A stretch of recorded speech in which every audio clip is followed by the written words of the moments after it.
Buenos días, compañeros y maestra.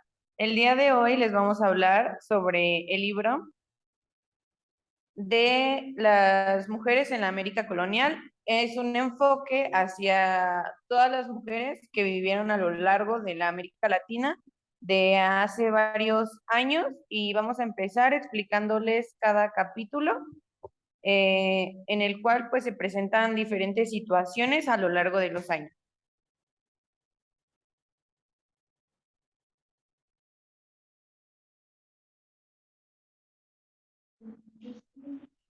Capítulo 1. Las mujeres ibéricas en el Viejo y Nuevo Mundo. En lo espiritual. El papel de las mujeres en lo espiritual era obedecer y ser controladas, así fuera por los hombres o por cualquier persona que fuera de sexo masculino. La iglesia eran laicos y defendían la conducta de la mujer y la hacían cumplir. La conducta femenina se veía con frecuencia como un asunto privado de los hombres.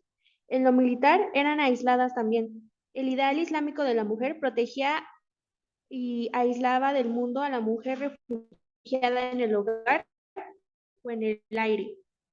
En lo territorial, las mujeres de la sociedad no tenían derechos jurídicos a menos que fueran de alta sociedad. Eh, su conducta, además de peligrosas, a sí mismas lo eran para sus familiares y para la sociedad en general, si no eran controladas. Capítulo 2. Las mujeres de la América indígena y de África. En lo espiritual eran sanadoras y hacían con hierbas medicinales, curaban a los enfermos de una buena salud, para una buena salud. En lo militar eran casadas con gente importante. Las mujeres de la élite eran vitales para el fortalecimiento de la trama política del Estado y se casaban con gobernadores, pero las de baja sociedad no eran tomadas en cuenta. En lo territorial, las figuras de arcilla se realizaban a mano por las mujeres, era un 70% del trabajo hecho por las mujeres. Y los reinos aborígenes indirectamente gozaban de un mínimo de influencia política. Capítulo 3. Conquista y colonización. En lo espiritual, los hombres fueron obligados a abandonar sus costumbres paganas. Y la iglesia tenía un afán por la libertad de elección en el matrimonio. También se intentó el control del ejército por la nobleza, y la iglesia trabajó en implementar sus provisiones al matrimonio entre parientes consanguíneos. En lo militar, las mujeres aborígenes también aprendieron de manera a ejercer sus derechos respecto a los bienes de raíces. En el siglo XVI, ciertas mujeres de los Andén también llegaron a ostentar poder político y económico. Y en lo territorial, fue un periodo de violencia y cambio social drástico. Las consecuencias de la conquista troncharon la vida de algunas mujeres y redujeron a otras a la esclavitud, pero otras lograron integrarse a la sociedad europea. Los europeos violaban brutalmente a las mujeres nativas y las abandonaban. Un caso de este muy famoso es la Malinche.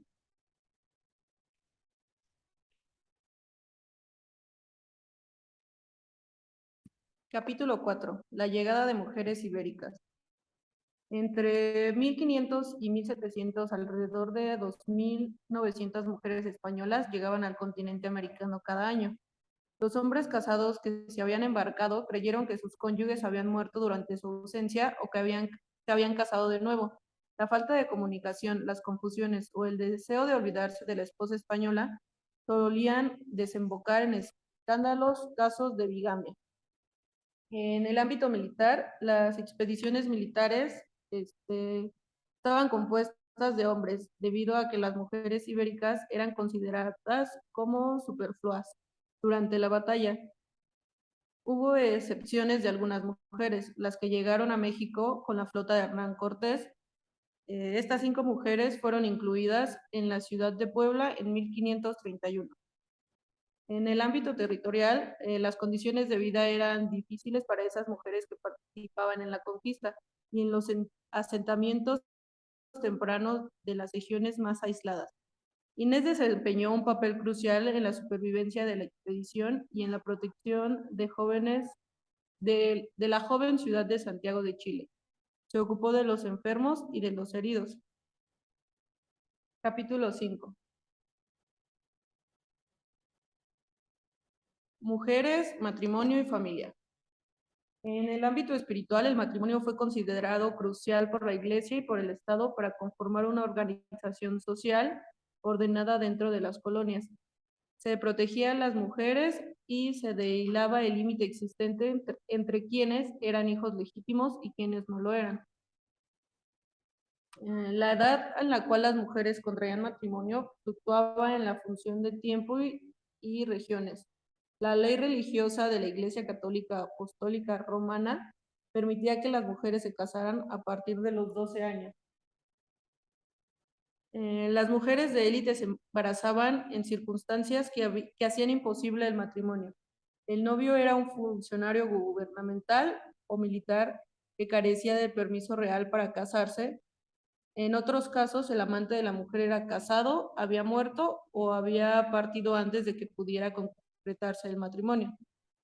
Lo ideal era que las mujeres fueran vírgenes, con frecuencia se les llamaba doncellas o niñas. Más allá de su edad, el matrimonio era un asunto familiar y era a los intereses familiares, no a lo romántico, a lo que se le daba primordial consideración. Si bien en teoría tanto la novia como el novio habían de contraer nupcias ejerciendo su propio libre albedrío, tanto la edad de la novia como las presiones familiares alentaban a numerosos jóvenes a casarse con el hombre que habían elegido. Capítulo 6. Las mujeres de la élite. En el ámbito espiritual, abandonaban sus casas solo para ir a misa. Esa crianza incluía respetar a sus progenitores y someterse a ellos, sobre todo al padre.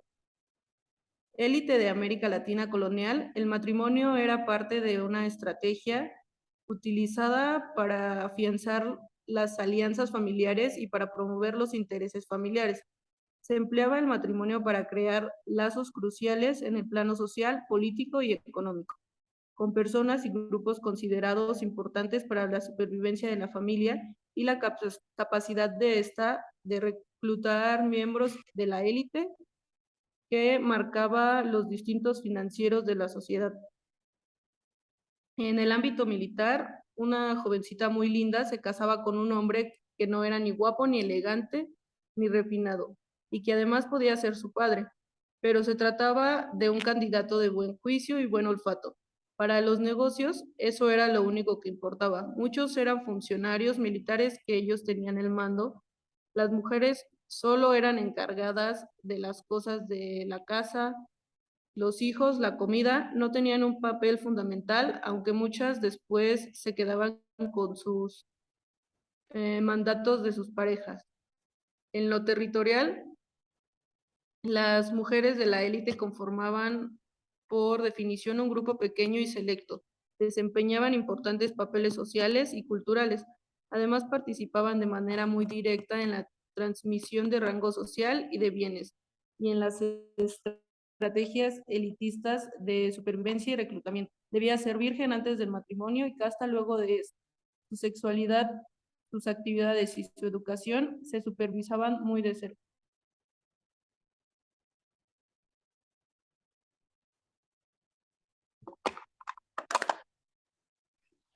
Capítulo 7. Las esposas de Cristo y otras mujeres religiosas. En América Latina estaba muy profundo la religión, así que toda la sociedad tenía que tener la misma creencia que por lo regular era la Iglesia Católica Apostólica Romana. La Iglesia, ella organizaba las creencias, las acciones sociales y las interacciones de todos los habitantes de la región. La Iglesia les afectó profundamente a las mujeres hispánicas, ya que el suministro opcional de vida, el escenario en el cual organizar sus vidas sociales y espirituales y las oportunidades demuestran su piedad personal. Los conventos eran una parte indisoluble de la sociedad colonial, estaban vinculadas a la sociedad blanca, respondían a las necesidades de este grupo y reflejaban la visión social y racial de la élite colonial tenía del mundo. Los conventos cumplían numerosos papeles, ofrecían a todas las mujeres una familia sustituta y un estilo alternativo de vida. Al mismo tiempo, aliviaban a la sociedad de la carga de tener que sostener económicamente a un exceso de mujeres de clase alta. Satisfacían las necesidades religiosas al promover la piedad religiosa y al suministrar a las mujeres una forma de expresar sus intereses religiosos. Tener una hija o una nieta en un convento formaba parte de una de las estrategias familiares, ya que estas circunstancias hacían que la familia fuera identificada como rica y honorable, además de pertenecer a una élite que compartían valores profundamente religiosos. Capítulo 7. Las mujeres y el trabajo. Las mujeres de clase alta normalmente no trabajaban, solo trabajaban las mujeres que eran solteras, viudas y que sufrían la ausencia de un marido, a menudo obligadas a realizar algún tipo de actividad económica para mantenerse. Para resguardar el buen nombre de las mujeres, era importante que no salieran demasiado de su casa. Por este motivo, las mujeres de clase alta que se enfrentaban a la necesidad de ganar dinero intentaban trabajar en sus hogares utilizando testaferros de sexo masculino. La participación económica de las mujeres con frecuencia estaba vinculada al exceso o escasez de hombres. Las mujeres de la colonia no eran solo esposas, concubinas, solteras, madres y monjas, también participaban en en la economía local, eran partícipes siendo inversionistas, consumidoras y sobre todo mano de obra. Las mujeres acaudaladas participaban activamente en el comercio y en la minería y en los negocios. Las mujeres ricas, por lo general, las viudas o solteras, también invertían en empresas manufacturadas de bienes artesanales o bien vendían artículos al público. Las actividades económicas de las mujeres eran más públicamente visibles conforme se bajaba a la escasez social entre los artesanos. La presencia de las mujeres en el comercio de tela y en la producción especializada en alimentos se había incrementado tanto a fines del siglo XVIII que los gremios comenzaron a administrar mujeres. Las mujeres también se dedicaban a la intensidad al tejido doméstico fuera del ámbito de los gremios. Algunas mujeres eran dueñas de telares en los cuales trabajaban en sus hogares. Capítulo 9. Las mujeres y la esclavitud. Dado que eran legalmente propiedad de sus amos, las esclavas tenían menos poder, aunque las mujeres nativas, para resistir los avances sexuales, bueno, los abusos sexuales de sus amos, era muy común que esto pasara, ya que generalmente no se denunciaban ante las autoridades locales. Las esclavas muy a menudo eran sometidas a un espantoso abuso físico, torturadas e incluso las mataban a manos de sus amos y amas. También se les alimentaba, vestía, alojaba y cuidaba de mala gana. Los jesuitas, por ejemplo, hacían que las esclavas fueran atendidas por parteras. La iglesia y el Estado alentaban a las esclavas a contraer matrimonio. Estas permanecían en su mayoría solteras. Las esclavas se resistían a las decisiones arbitrarias de sus amos, ganaban o compraban su libertad y elegían a sus parejas sexuales. Una vez que las esclavas eran libres de la servidumbre, su condición física o a veces no mejoraba. Las mujeres libres de color seguían trabajando en muchas de las ocupaciones en las que se habían desempeñado cuando eran esclavas y subsistían a duras penas. Con frecuencia eran cabezas de familia sin esposo y se veían obligadas a sobrevivir con una alimentación deficiente y viviendo en un entorno miserable.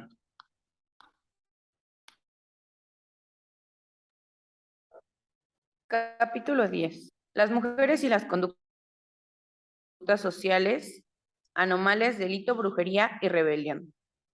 Como bien sabemos, a lo largo de estos capítulos, las mujeres han sido dañadas, maltratadas y tratadas de una manera en cuanto a minoría.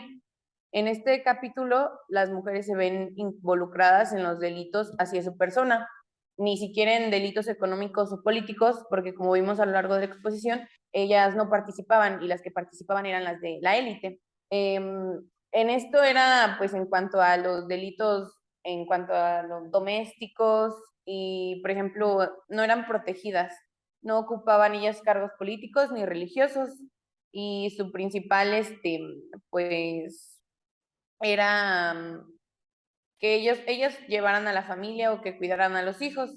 Las mujeres solían ser víctimas y cómplices de delitos que eran ellas involucradas, eran como una tercer víctima, eran los homicidios, agresiones en cuanto a México o en cuanto a la Mixteca Alta.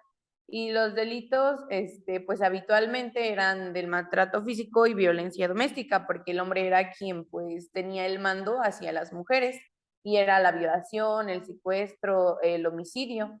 Y pues ante esto, pues las autoridades no hacían realmente nada, porque pues realmente la mujer no era importante, ¿no? Quien era importante en este sentido era pues el hombre. Y pues las mujeres eran muy, muy dañadas, había perturbaciones domésticas en las casas, había delitos sexuales, pues les pegaban, había apuñalamientos y pues muchas murieron, hijas, esposas, incluso amantes también eran víctimas ya sea de algún, pues del marido, del padre, del amante o de alguna, incluso de cualquier persona referente pues fuera hombre. Y pues las mujeres tenían pues derechos, pero realmente no era como que fueran, pues sí, que se llevaran a cabo, y algunas mujeres de la élite pues eran como más protegidas, pero realmente la mayoría de las mujeres eran dañadas. Capítulo 11. Las mujeres y las reformas del iluminismo. En cuanto a lo espiritual, se había concretado en la Iglesia Católica en educar a las mujeres de la nobleza indígena, pero estos eran bajo parámetros y realmente su educación era para prepararlas para que fueran esposas o madres cristianas. Y, o sea, para hacer a la mujer perfecta en cuanto a la visualización de la manera espiritual. Eh, las mujeres jóvenes podían a los patios y solamente a memorizar las lecciones que hacían los sacerdotes. Eh, Había internados para que pues se pudiera llevar a cabo. En 1545 fue la iglesia para las chicas y administrada por la Beata, y después fue abandonada.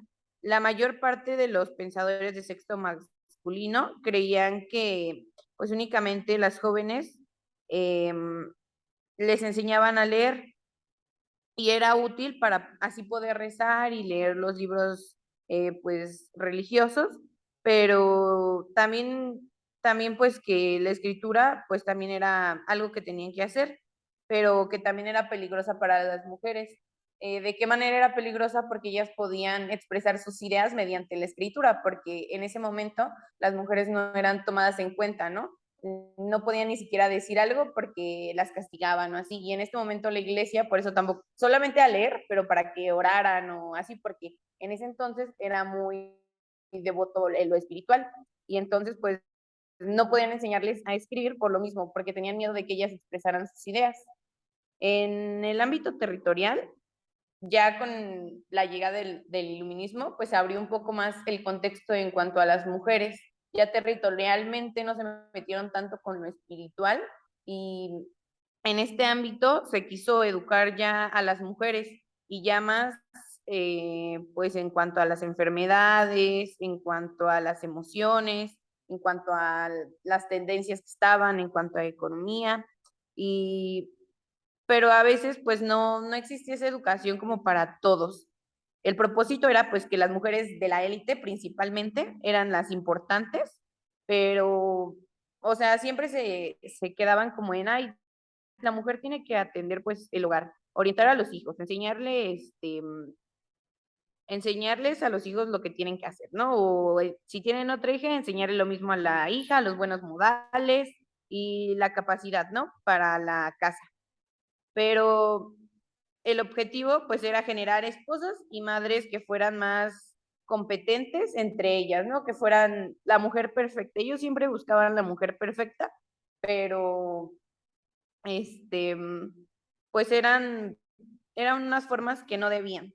Y ya con la llegada del iluminismo, la educación pues fue avanzando, pero seguía negándose a la mujer. O sea, los hombres tenían derecho, en este caso, de adquirir educación financiera, social, económica, pero la mujer no. La mujer era como solo, su educación era, a ver, así se hacen los quehaceres de la casa, si tienes que educar a tu hijo. Como podemos ver, las mujeres desempeñan un papel crucial en el periodo, pero sin embargo todas vivían de manera distinta. Las mujeres de la América Latina normalmente se les tenía en un papel malo, en que ellas eran débiles, que eran tontas, que eran invisibles, que ellas no sabían hacer las acciones de las de la élite, se les tenía un papel más arriba, se les daba mejor educación, se les daba mejor tratos, no había tanta violencia hacia ellas porque estaban protegidas, pero la mayoría de las mujeres de la América Latina recibían violencia, recibían golpes, no recibían ni siquiera educación, no tenían oportunidad de participar en el ámbito político, en el ámbito social, porque pues eran menos, o sea, era como la mujer no vale y el importante es el hombre y quien merece la educación es el hombre. Y las mujeres siempre hacían las cosas para ser aceptadas, pero realmente hicieran su mejor esfuerzo, nunca eran aceptadas por la sociedad a lo largo de los años, más que cuando llegó el cambio del iluminismo, fue cuando ya se hizo como el proceso de que las mujeres ya podían ser un poco más libres, pero las mujeres ni siquiera tenían control sobre sí mismas, a las mujeres las controlaban los hombres, las controlaban sus padres, sus esposos, la iglesia controlaba a las mujeres y la iglesia estaba regida por hombres. En este caso, ellas nunca podían ser libres y nunca fueron libres en esas épocas y en estos capítulos que vimos, jamás fueron libres. Y pues los hombres sí tenían control sobre ellas, pero las mujeres no podían. Como les menciono, el iluminismo pues trajo un cambio para ver a las mujeres que realmente, o sea, tenían ese valor, porque las mujeres participaban de manera terciaria, a lo mejor en las decisiones sociales o así, diciéndole al esposo, pero realmente quien era el inteligente supuestamente o quien tenía las ideas era el esposo, pero las mujeres participaban de esa manera como oculta. Y bueno, al último del libro se muestran 15 cartas que son de distintas mujeres, son testimonios de mujeres que van dirigidas hacia su familia, hacia amigos, hacia sus amantes, sus esposos, hacia la iglesia. Como sabemos, el medio por el cual se transmitía todo esto era referente a las cartas. Y aquí pues vemos que las mujeres sí sabían escribir. En un capítulo menciona que no les enseñaba, pero sí sabían, porque más bien lo que tenían era ese miedo, porque pues nunca tuvieron la oportunidad de poder expresarse, porque sabían que si no iban a recibir un castigo, que las iban a ver como malas mujeres. Entonces, pues sí, cuentan experiencias, cuentan los tratos sufridos, sus promesas de matrimonio, que muchas fueron negadas, los abusos de los hombres, cuentan todo este abuso, cuentan cómo eran los conventos, cómo era su educación ya cuando se les dio educación para ser las esposas perfectas, cómo fue ese proceso. También mandan cartas a sus amantes, en una menciona donde ya nunca se volvieron a ver con su amante, pero aún así le mandaba cartas y le mandaba cartas. También pues habla sobre el ámbito religioso y había una carta que es la última, que es referente a la educación de las mujeres, donde se menciona que ellas igual deberían tener una educación tan buena como la que tenían los hombres, porque los hombres, o sea, tenían toda la educación, pero las mujeres nunca, o sea, las mujeres únicamente pues ser la mujer perfecta e ideal para la iglesia y en ese entonces. Y pues muchas de las mujeres eran privadas de sus derechos, de su valor, de su fuerza y de su majestad que poseía cada una de ellas y que cada mujer era capaz de desempeñarlas.